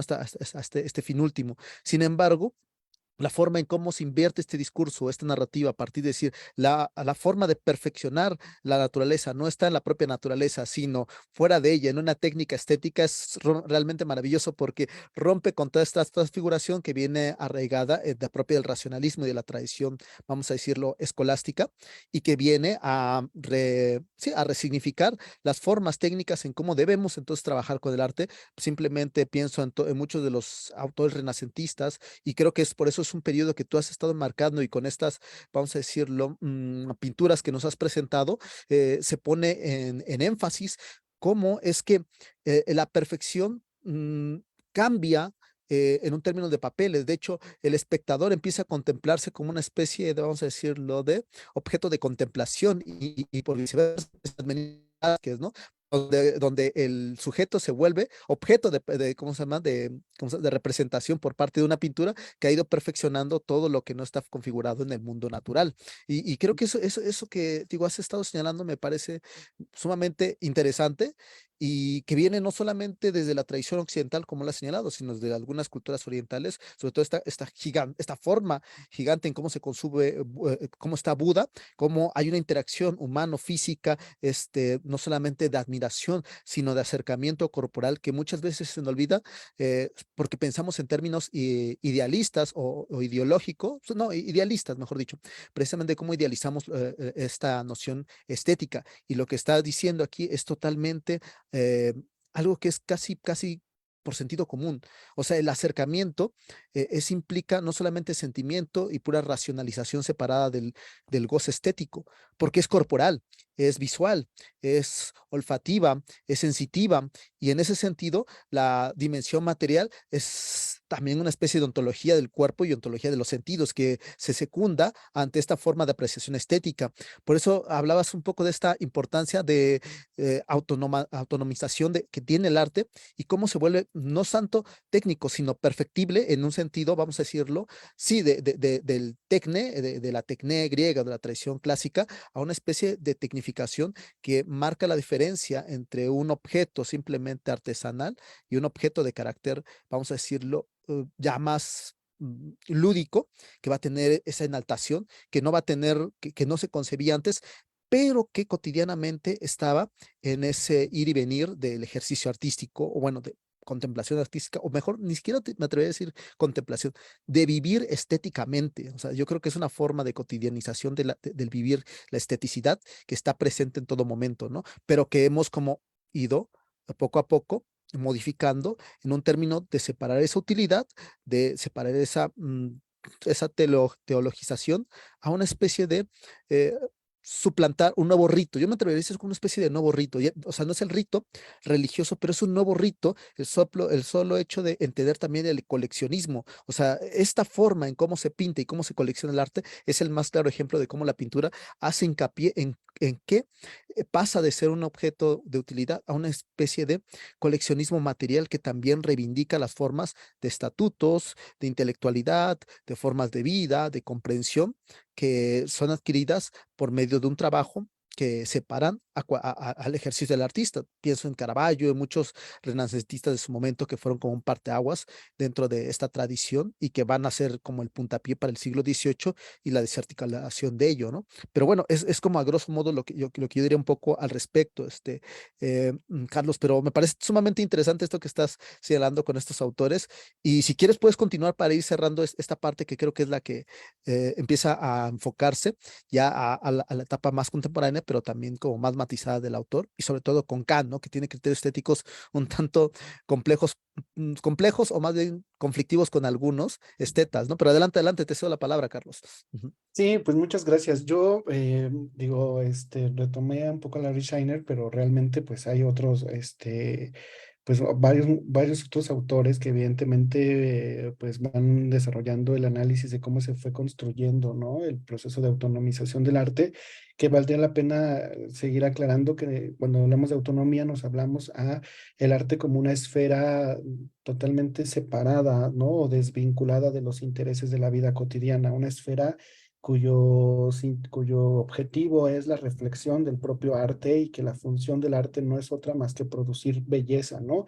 Y no tiene nada que ver con los problemas ordinarios de la vida. Entonces, esta concepción yo creo que sobre todo va a consolidarse a nivel, digamos,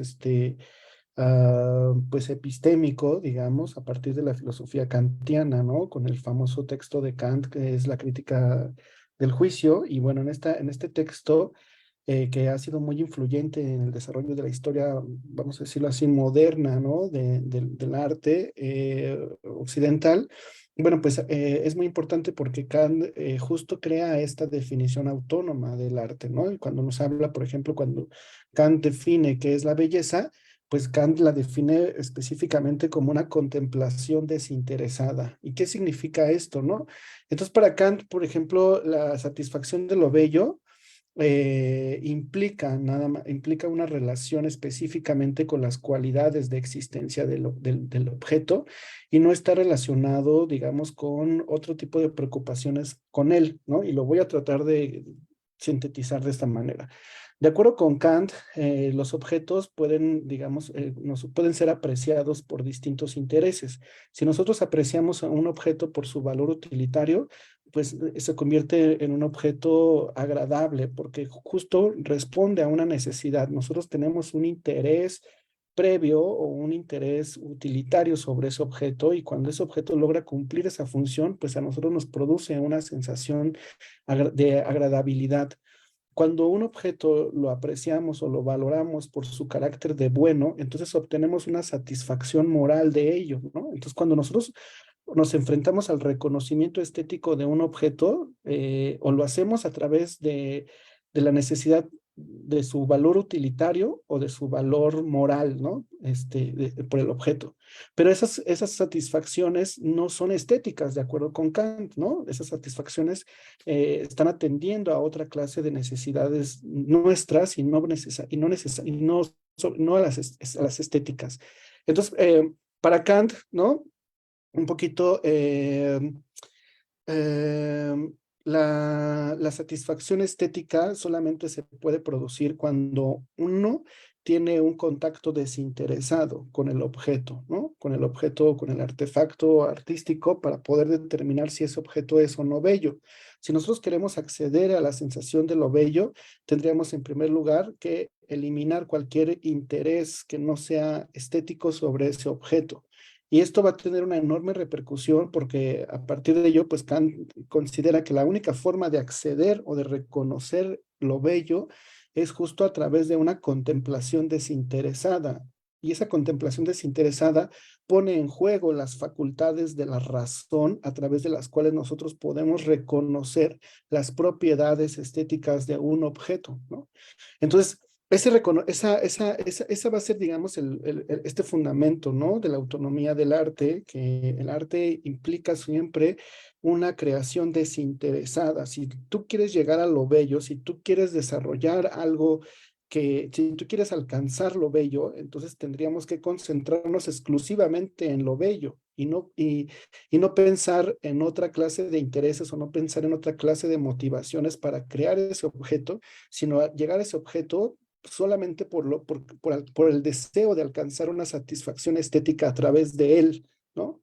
Entonces, eso va a ser muy importante porque precisamente esto va a ser algo que va a atravesar todo el arte que se produce hasta la década de los años 50 del siglo pasado, ¿no? Incluso procesos o movimientos como el dadaísmo, como el surrealismo y su interés por lo mágico religioso, por lo etnográfico, ¿sí? Van a seguir siendo corrientes, ¿no? En las que los objetos, independientemente del proceso a través del cual se conforman o del contenido crítico que buscan desarrollar, su función se limita precisamente a actuar como objetos separados, ¿no? De esta vida cotidiana y hasta el día de hoy esos objetos los podemos solamente apreciar en los espacios especializados, ¿no? Entonces, vamos a hablar rápidamente de una corriente que va a ser muy importante y que ahí es donde entraría, donde tiene ya un poquito como de actualidad, ¿no? La discusión sobre la autonomía, porque precisamente durante el siglo XX, cuando el desarrollo internacional del arte se traslada de Europa a Norteamérica, se va a desarrollar un movimiento que es muy importante, sobre todo representado por la figura de Clement Greenberg, que es un teórico, un crítico de arte. Y bueno, Clement Greenberg va a desarrollar una serie de postulados, ¿no?, sobre el desarrollo del arte en oposición a los presupuestos que motivan el arte de carácter socialista, ¿no? Recordemos un poco que en el socialismo, eh, el arte tiene que tener una función revolucionaria, ¿no? El arte tiene un componente político porque el arte no es solamente una cuestión eh, en donde se representan los problemas meramente estéticos, sino que el arte cumple una función pues muy específica, que es la de mostrar las contradicciones de la realidad, mostrar la forma en la que la sociedad está organizada en clases sociales, cuáles son los fundamentos de esa división entre una clase que es explotada y otra clase que es propietaria de los medios de producción. Y bueno, a través de mostrar o de hacer ese desenmascaramiento de la realidad a través del arte, pues lo que se busca es que la gente active su conciencia de clase y participe en el proceso de revolucionario, ¿no? Por lo tanto, en general, para el ámbito socialista, pues el arte tiene una función política, el arte tiene que estar vinculado con la transformación de la sociedad, con la eliminación de las clases sociales, con la promoción de un orden de carácter socialista, ¿no? Entonces, en oposición precisamente ya a esa situación, bueno, se va a desarrollar en Estados Unidos las teorías de Clement Greenberg, que Clement Greenberg pues va a retomar totalmente esto que acabamos de mencionar de Kant y decir, bueno, realmente, o sea, el arte no tiene que perseguir ningún otro fin, porque no estaríamos entonces hablando de arte, ¿no? Estaríamos hablando entonces de imágenes propagandísticas, estaríamos hablando de imágenes que no responden a la esencia del arte, porque la esencia del arte estaría ligada sobre todo eh, con la libertad individual, ¿no? Con la libertad de la imaginación y sobre todo con la búsqueda de una satisfacción puramente estética, ¿no? Entonces, para Clement Greenberg, él es uno de los fundadores de este movimiento del formalismo, ¿no? Entonces, para Clement Greenberg, el verdadero arte es aquel arte que es autorreferencial. Esto significa que su preocupación solamente es llegar a objetivos totalmente artísticos, en el sentido de llegar, si lo que queremos es desarrollar pintura, bueno, pues entonces el objetivo de hacer pintura debería ser analizar las posibilidades de la forma, analizar las posibilidades del color, analizar las posibilidades de la luz, ¿no? Llegar a la máxima pureza de la representación plástica.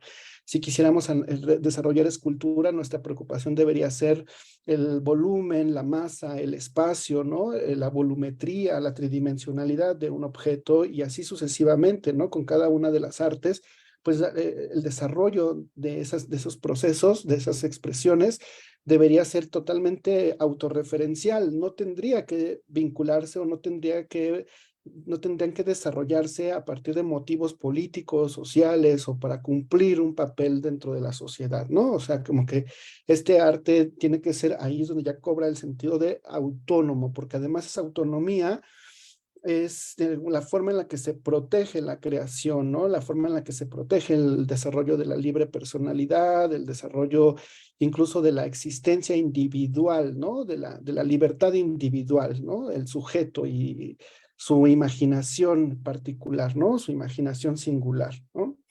Entonces, este es Clement Greenberg, y bueno, Clement Greenberg pues va a ser un teórico que va pues darle un gran sentido y va a impulsar muchísimo el trabajo de artistas como por ejemplo Jackson Pollock, ¿no? Artistas que son representativos del movimiento del expresionismo abstracto. Y bueno, vemos que son imágenes o son obras de arte en las que pues no tenemos un contenido o no tenemos imágenes figurativas, son imágenes en donde lo que observamos es una interpretación, una expresión, ¿no? A partir, en el caso de Pollock, pues vinculada sobre todo al gesto del cuerpo, al involucramiento de la experiencia individual y donde vemos que el objetivo de la pintura o el objetivo de la imagen es justo pues la manifestación, ¿no? La manifestación de esta creación corporal, de esta creación gestual, ¿no? De esta experiencia del individuo, ¿no? Podemos ver aquí otro tipo de obras, ¿no? En donde igual lo que hay es una búsqueda, sobre todo de llegar a un entendimiento de la forma. Por ejemplo, aquí en este famoso cuadro de Malevich, que es el blanco sobre blanco, ¿no? Que sería como una especie de llegar a los límites posibles de la plástica, a los límites como lo decías tú, un poco de la ontología de la pintura, ¿no? Que sería finalmente una reflexión sobre sus posibilidades de color. Y bueno, vemos aquí a Robert Ryman también, que es otro de los artistas pues que se interesan sobre todo en estas propiedades, ¿no? Aunque, bueno, ya en otros estudios sobre el minimalismo, estos artistas también pues tienen un trasfondo donde hay una preocupación asociada con lo espiritual, ¿no? Que muchas veces no se ha considerado en la lectura de sus imágenes. Y bueno, este es Robert Ryman, pero sería, por ejemplo, un poco el arte que estaría representando esta autonomía del arte, ¿no? Esta desvinculación, este interés en crear imágenes que atienden exclusivamente a intereses internos del lenguaje de lo plástico, ¿no?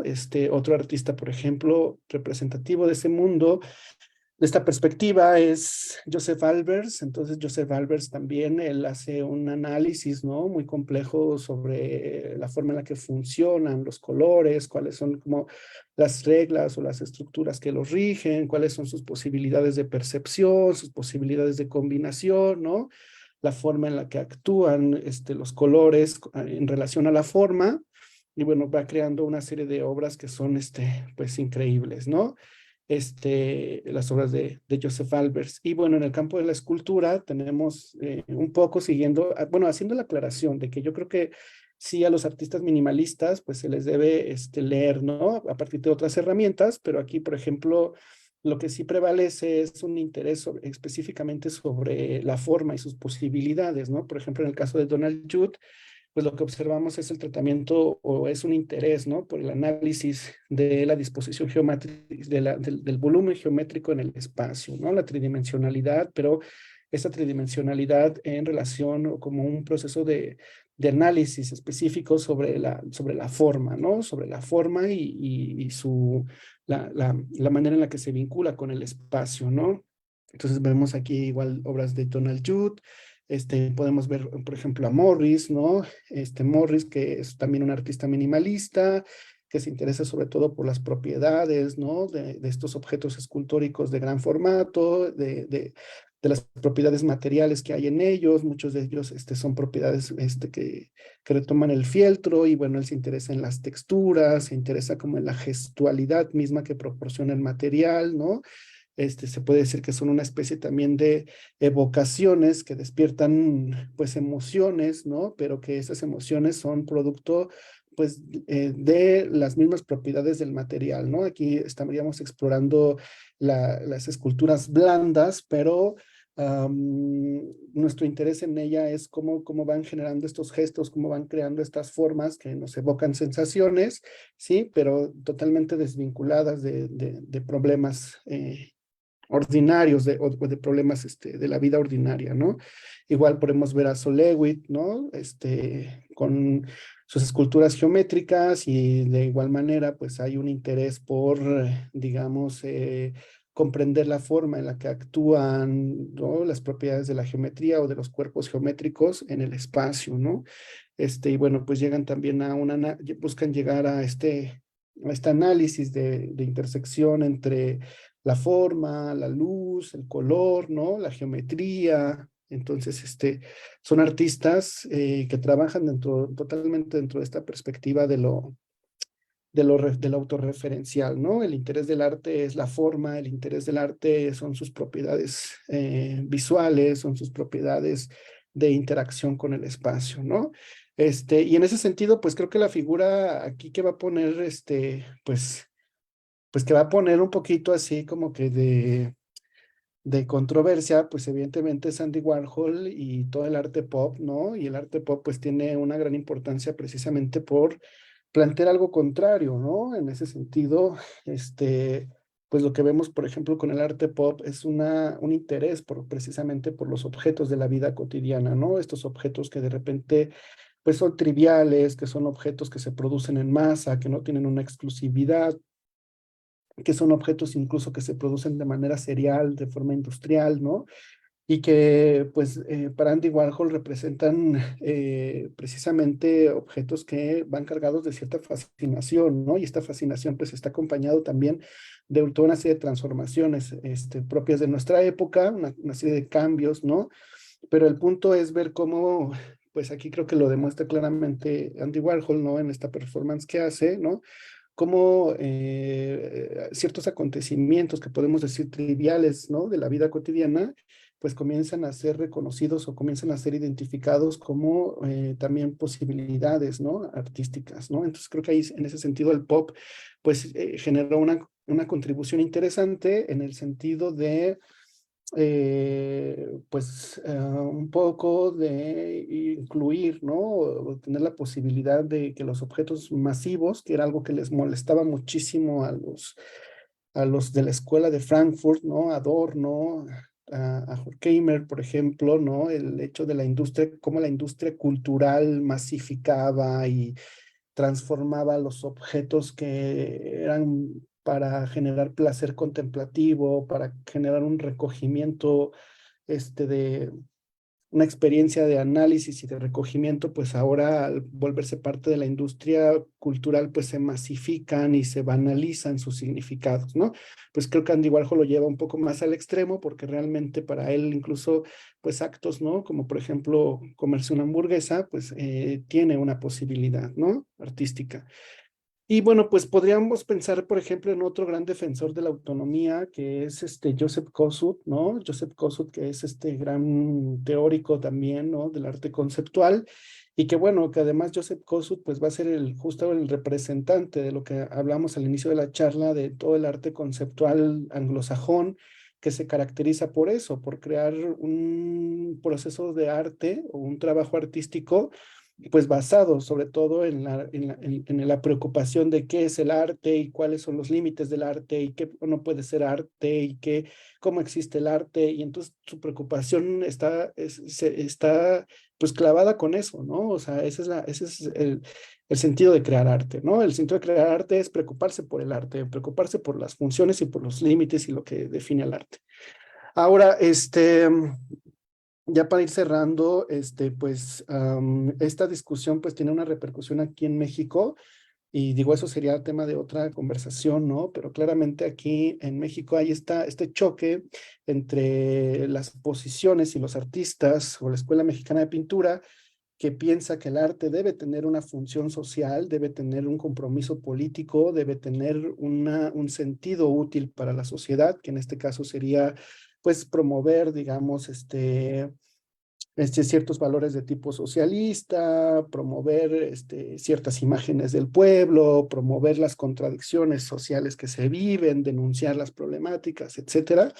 Y bueno, a finales de los años 40, ¿no? Pues de los 50, aparece precisamente una generación que piensa diferente, ¿no? Y creo que Octavio Paz muy bien lo expresa cuando dice en esta frase de muera el arte comprometido, prisión de la imaginación, ¿no? Entonces va a dar lugar pues al surgimiento de lo que hoy llamamos pues la generación de la ruptura, aunque nosotros sabemos también que a partir de los años 20 del siglo pasado, pues si bien la Escuela Mexicana de Pintura fue el grupo hegemónico o la corriente dominante que estableció las pautas de cómo hacer arte, y qué funciones debía tener el arte, hubieron pues muchos otros artistas que tuvieron un trabajo menos visible, pero que se interesaron en otros procesos del arte, digamos, más autónomos, ¿no?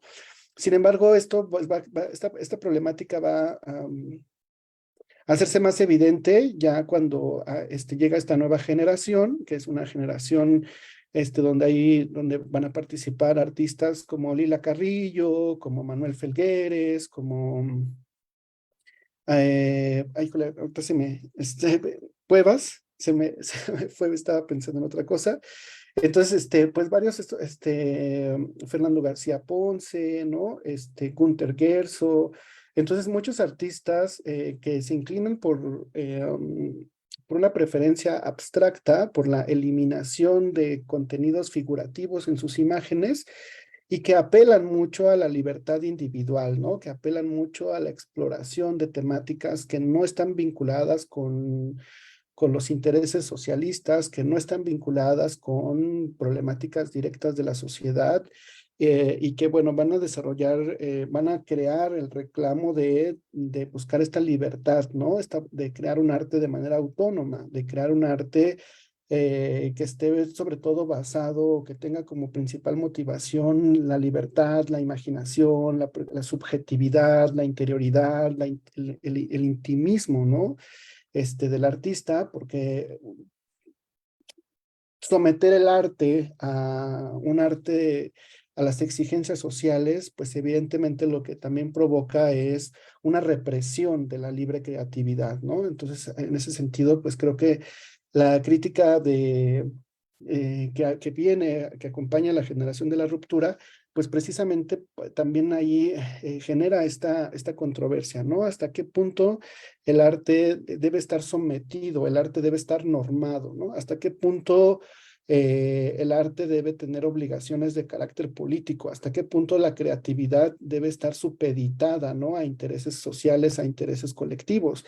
Y pensamos en lo contrario, ¿no? O sea, lo contrario sería hasta qué punto necesitamos un arte desvinculado de los problemas que nos atraviesan, de los problemas que nos cercenan cotidianamente. ¿De qué nos sirve también un arte donde se manifiestan las preocupaciones individuales del artista y no se ponen en juego lo que nos afecta a nivel colectivo, lo que nos atraviesa como sociedad, si el arte nos sirve como una forma de transformación, ¿no? Entonces ahí yo creo que sigue muy presente este binarismo, este, por ejemplo, esta imagen tan potente, tan fuerte, que particularmente para mí es muy significativa, que es es una imagen reconstruida del mural de América Tropical de Siqueiros, ¿no? Y que es una imagen que tiene una fuerza política muy fuerte, que ha tenido una gran importancia a pesar de que duró solamente un año, porque lo borraron debido a la representación, al contenido que hay en él sobre la situación de los indígenas, ¿no? Porque a él le piden pintar un mural que aborde la temática de la exuberancia, ¿no? De la América, de este folclorismo tropical, ¿no? De Latinoamérica. Siqueiros acepta, lo hace en Los Ángeles, y entonces él crea pues una representación totalmente distinta incluso a la que se promovía en el muralismo mexicano, ¿no? Esta exotización, esta idealización de lo indígena, y aquí presenta pues a lo indígena pues como una especie de mártir, ¿no? Como una especie de un sujeto que está subyugado sobre todo por esta águila imperial y que vemos pues a las culturas mesoamericanas como víctimas, ¿no? De esta como destrucción sistemática pues creada desde el siglo XVI, ¿no? Entonces ahí tendríamos, pues yo lo dejaría abierto, ¿no? O sea, tenemos estas dos vertientes de entender el arte totalmente como algo autónomo y tener el arte como algo que debe estar supeditado a los intereses, ¿no? Políticos, sociales, etcétera. Y pensando un poquito en eso, yo pensaba que realmente, pues, eh, incluso retomando un poco desde el pensamiento de la teoría de la complejidad o la teoría de los sistemas, creo que el arte puede provocar una articulación entre lo político y la individualización, lo individual, ¿no? Entre lo político y la singularidad del ser, ¿no? Entonces, por ejemplo, pienso en alguna serie de prácticas contemporáneas que ya no se dividen entre si ser autónomas o ser totalmente sociales, ¿no? Sino que son prácticas que van como adquiriendo matices dependiendo del contexto en donde van actuando, ¿no? Por ejemplo, pienso en esta acción de artistas, ¿no? Que hicieron este trabajo con migrantes, ¿no? Y que a través de ello, pues intentan darle un seguimiento, por ejemplo, a la travesía y a todos los procesos de violencia que sufren los migrantes en su recorrido de México hacia la frontera, a través del tren de la bestia, ¿no? Entonces son las personas pues se pintan, ¿no? Como de estos colores, porque a pesar de que están presentes en los espacios, ¿no? Son invisibles y parece que solo al pintarse como que aparecen, o sea, se vuelven personas con una presencia, ¿no? En estos contextos donde son invisibilizados, ¿no? Entonces vemos aquí como el trabajo colaborativo, ¿no? El trabajo artístico, pues tiene un gran sentido dentro de estos procesos sociales, ¿no? Entonces vemos aquí otra forma también de desarrollar es un arte de tipo colaborativo, vinculado con fenómenos sociales, ¿no? Y bueno, pues que tiene una serie también de virtudes, ¿no? Pues más allá de la discusión estética, la virtud es justamente el proceso de involucramiento con una comunidad, con una serie de personas, ¿no? Que experimentan pues experiencias muy complejas, muy profundas, y creo que aquí lo que subyace es la solidaridad que se va tejiendo entre esas experiencias dolorosas y la forma en la que se vuelven visibles a través de lo artístico, ¿no? O incluso, por ejemplo, pienso en otro artista, es Edier Castillo, y que bueno, pues él va desarrollando una serie de acciones, ¿no?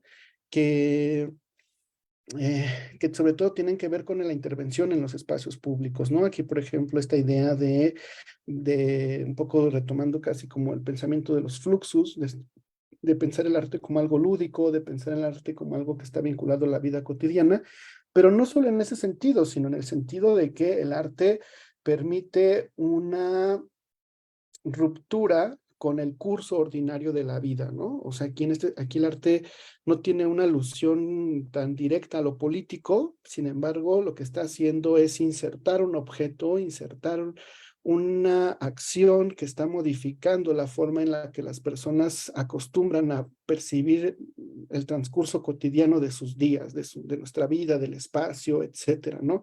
Entonces el arte también allí como una forma de desviar el sentido, de desviar, ¿no? El curso normal de la vida, pues tiene un gran impacto también, ¿no? Y tiene una dimensión política, ¿no? Entonces yo pensaría que realmente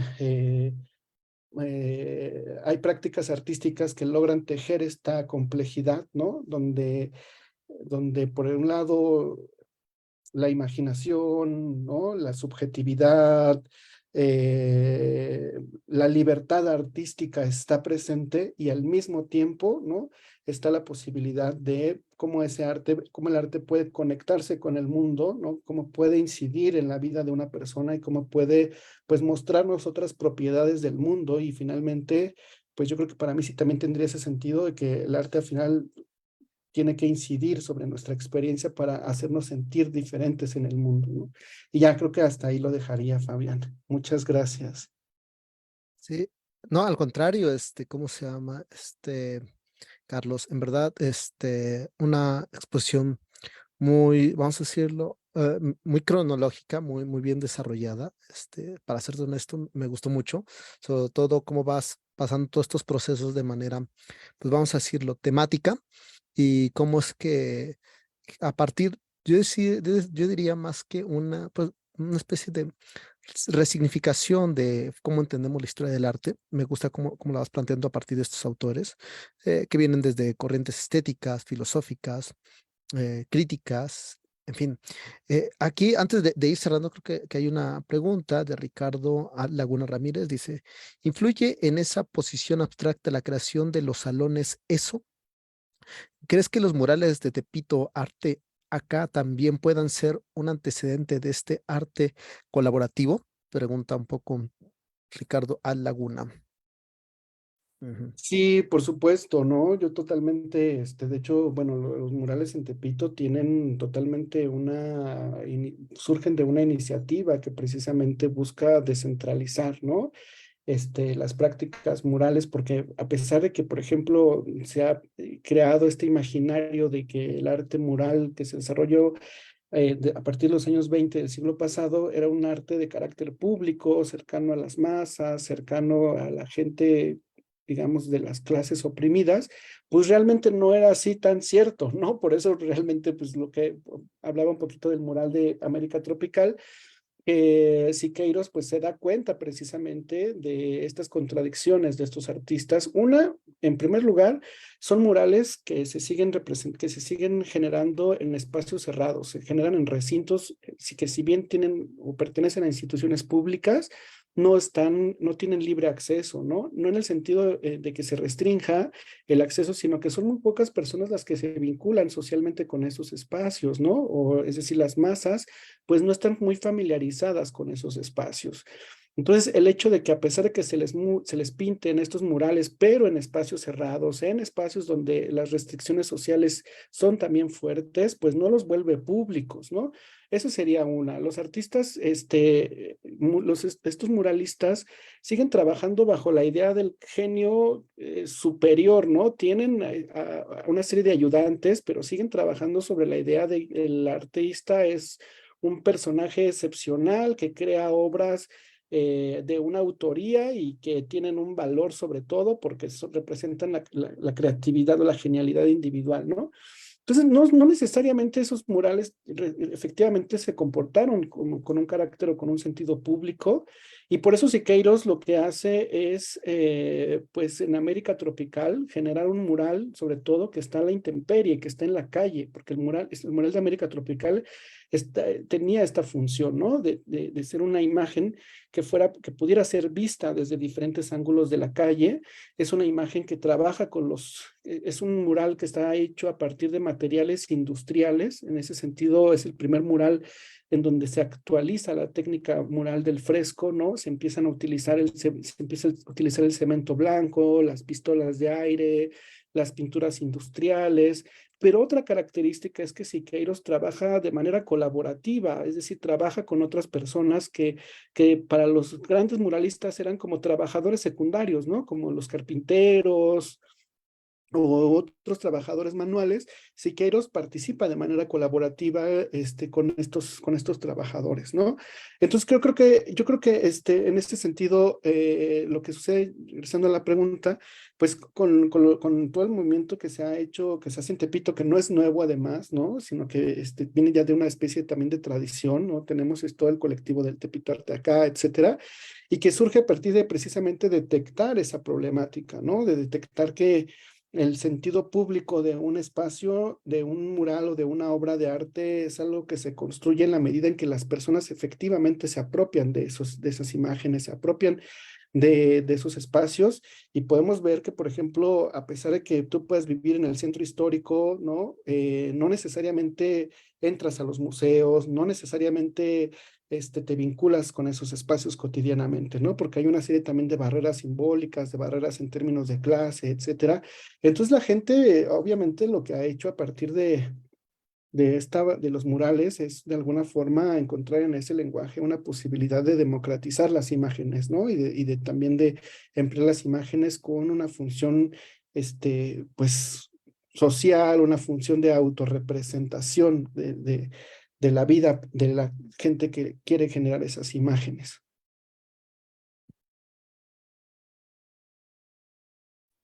Sí, creo que había una pregunta previa Patricia Ricardo y preguntaba de los salones, eso en relación a la abstracción con la generación de la ruptura. Ujú. Poco, sí, creo que estos salones jóvenes que surgieron en su momento, ¿no? Bueno, sí, como salones de arte, de exposición de arte, creo si no me equivoco, estos salones, eso.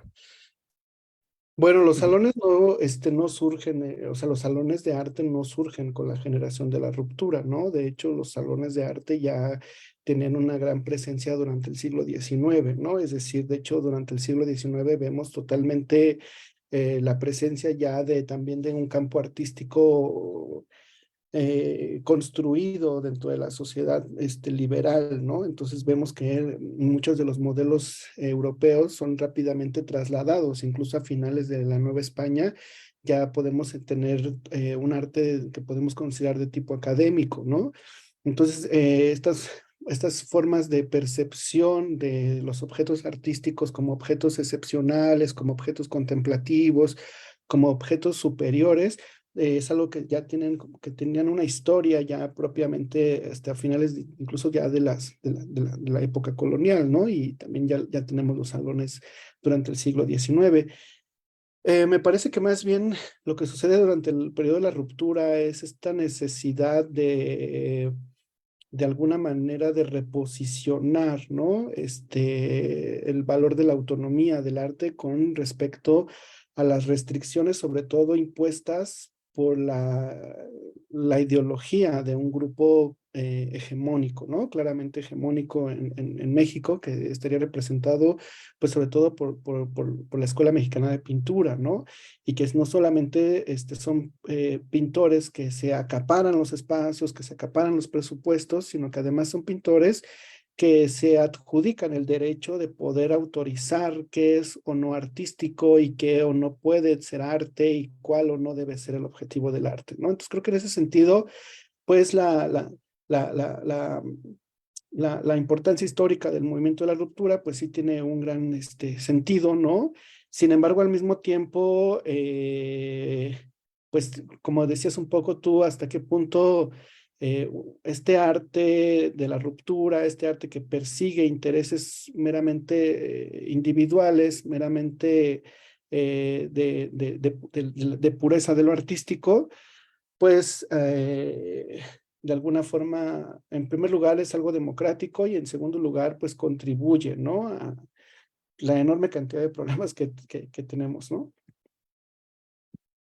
En verdad, gracias. Ha sido un programa, digo, que ya tenemos tiempo, te digo, amplio, pero creo que muy bien detallado. En verdad, agradecemos las participaciones, o las preguntas que se vertieron, también el apoyo por parte de las personas que estuvieron aquí, viendo la transmisión. Gracias, Ricardo, también por las preguntas y por tu intervención. Agradecemos a este Carlos que haya aceptado. En verdad, agradecemos mucho, Carlos, que haya aceptado esta invitación. Como sabrán, ahorita tuvimos un pequeño receso por lo que implica. Sabrán que muchos de los que formamos parte de Píldoras Filosóficas son docentes, gestores de cultura o partes, asesores o contribuciones en algunos sectores de política, de la sociedad, etc. Y en verdad, pues como sabrán, apenas esta semana inicia uno de los primeros cursos de Píldoras Filosóficas que su servidor tendrá el gusto de impartir sobre la belleza, el texto de Fedro y de, ¿cómo se llama? Del banquete de Platón.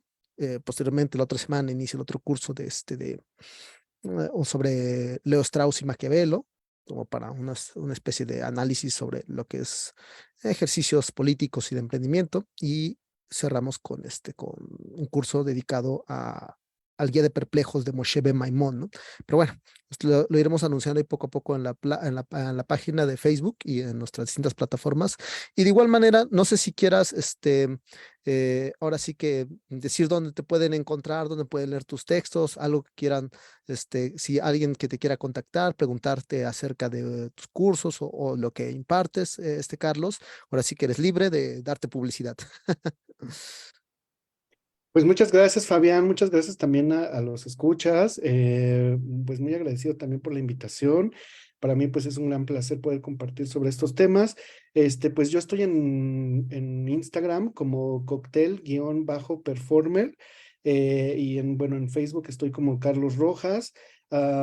Mis columnas que fueron escritas en el periódico Contrarréplica se encuentran así. Y bueno, tengo un par de artículos escritos, entonces también uno de mis artículos más recientes se llama Periferia y Pandemia y está en una revista colombiana que se llama Designio, entonces creo que se puede googlear y se puede encontrar allí. También realizo visitas guiadas a museos. Ahora me he enfocado sobre todo particularmente en dos museos, que es el Museo de las Culturas del Mundo y el Museo de San Carlos. Entonces también, pues con mucho gusto hago la invitación. Si, se hacen hasta cierto punto periódicas las visitas, entonces pues con mucho gusto, ¿no? Estamos allí en las redes. Y en Twitter estoy como Carlos Rojas o Eco Amarillo en Twitter. Bueno, pues ahí está. Cualquier mensaje o cosa que quieran consultar con Carlos, lo vieron, ya expuso sus redes. Y bueno, la otra semana estaremos abordando otros temas relacionados igual con eh, temas vinculados con filosofía, literatura, arte, aunque todos tratan de converger en algún momento o generar esta transversalidad con lo que llamamos, con el ejercicio de la filosofía, ¿no? Y pues bueno, muchas gracias por habernos sintonizados y por estar aquí presentes y nos estamos viendo en otro programa más de Píldoras Filosóficas la próxima semana. Hasta pronto. Chao. Gracias, bye.